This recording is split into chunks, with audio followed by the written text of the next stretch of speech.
Hello, good morning, Your Honor. Good morning, sir.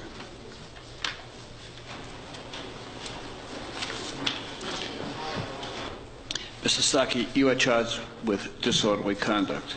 Yes, sir. And do you work here? I was hired to DJ at Lupo's for a night. Okay.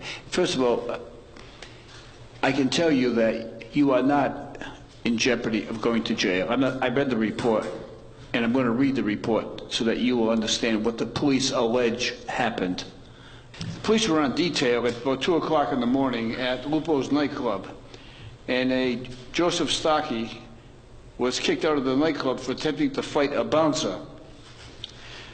Once he removed from the nightclub, he became increasingly aggressive toward police. He was ordered to leave the area several times, at which time he replied,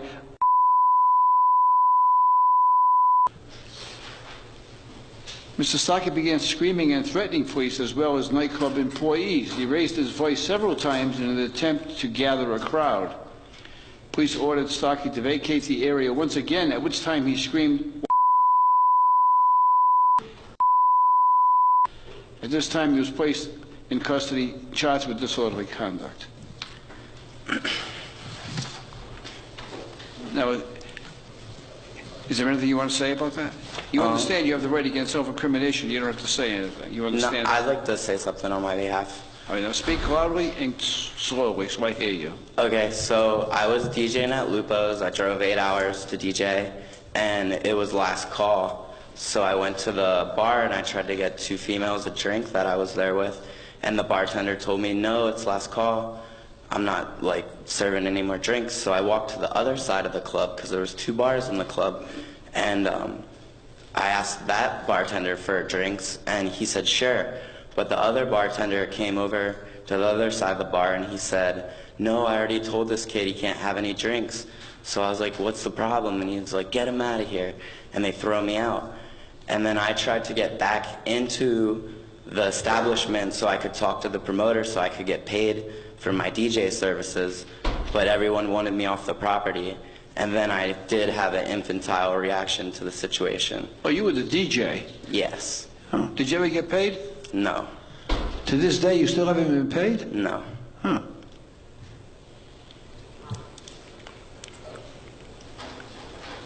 How many drinks did you have that night? I was a little tipsy for sure, and that played a role. I knew that as soon as I read the report. We have what we call alcoholic muscles down here. Yes. I read the report. I looked at you, and I read the report, and it said that Mr. Stocky wanted to fight one of the bouncers. It's been my experience the bouncers are always, they're over 6 feet, they're muscular, right? And you wanted to fight the bouncer. I'm not sure. Go well. If you got a good left hook, I'm not sure, right? But I don't think that was a good idea. No. What do you think, Inspector Quinn? It was not a good idea. Was the bouncer bigger than Inspector Quinn? About the same size. Yeah. You think you can take him? Well, who knows, Judge? Judge, now who knows? I don't know. He's not sure whether he can take you, Inspector Quinn. I'm not sure either, Judge. No? Willing to give it a try, but I'm not sure. No, I don't suggest that. I'll opt out of that. I learned my lesson last time. Inspector Quinn, you must have a recommendation on this matter. I do, Your Honor. Based on no previous history with police, the one charge he did have was dismissed with prejudice. The city will offer a 6-month filing with a $35 court cost on a NOLO plea, or naturally he can come back for trial. Inspector Quinn, I would say that 99% of the time that I accept your recommendation. And usually we're on the same wavelength, but I think given the circumstances of this case, he was working there. He didn't threaten anybody. Nobody was placed in any danger. It was all verbal. He just ran his mouth. He had a few drinks and he ran his mouth. And while words alone don't constitute an assault, they don't constitute an offense, even though words may be offensive, they really don't constitute an offense. So he didn't get paid. He got banged around. He spent the night in jail. I think you've been punished enough. Thank you.